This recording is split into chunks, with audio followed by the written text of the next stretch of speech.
Hello, good afternoon, ladies and gentlemen. Welcome to Get One of our Leadership and Education. In today's presentation, as what you can see on the screen, we will be tackling, or I will be tackling to you the kind of leadership and, of course, introducing to you the results of my interview to one of our leading leader of our institution. Without further ado, allow me first to introduce myself. As what you can see here on the screen, I am a graduate of Bachelor of Secondary Education, major in Technology and Livelihood Education, and currently pursuing my master's degree at National Teachers College, MAED-DHM. And presently, I am currently working as a college instructor of the same institution where I graduated my bachelor's degree. At this point of time, allow me first to introduce to you the number one question given. I had asked my leader on my interview. She's the Vice President for Academic Affairs and Research in the person of Dr. Yoflexina Jimenez, known as Dr. Rani. So it's based on, as what you can see on the screen, her answer is already indicated there, as well as on how I compare this one to the perspective of Daniel Goldman.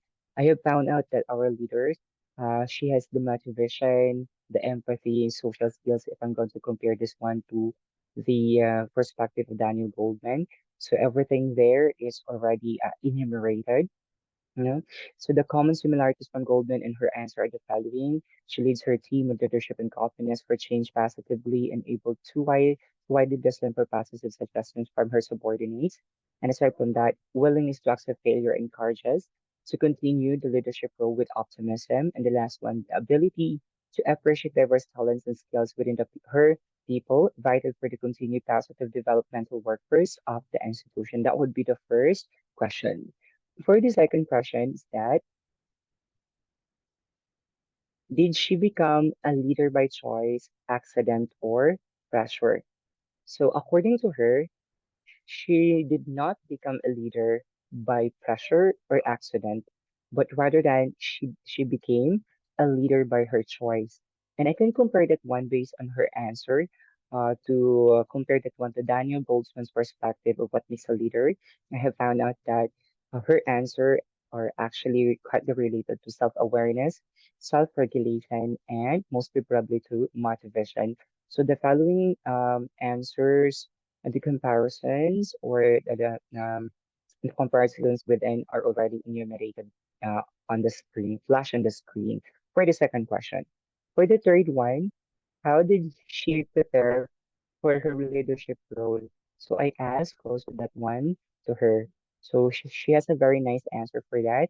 And then I compared that one to the perspective of Daniel Goldman of what makes a leader. In this question number three, she's favorably emphasizing the social skills and self-awareness. So in her preparation to her leadership role, this categories under Goldman's social skills and self-awareness and perspectives. Her leadership preparation falls under here. So of course that she has a lot of preparation. For the fourth question, rather, is what you can see on the screen. Daniel Goldman's What Makes a Leader? The question is, given the chance, would she still choose to become a leader? Why or why not?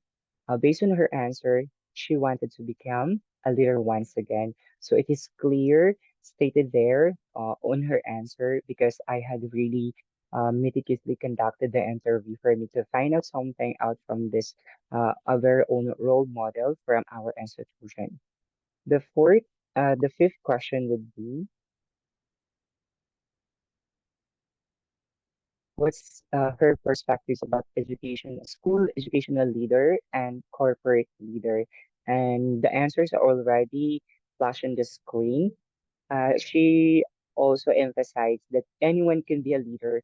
It is ju- it is just only these people should see the value of leadership in themselves and act in accordance with the goal and positive purpose according to her.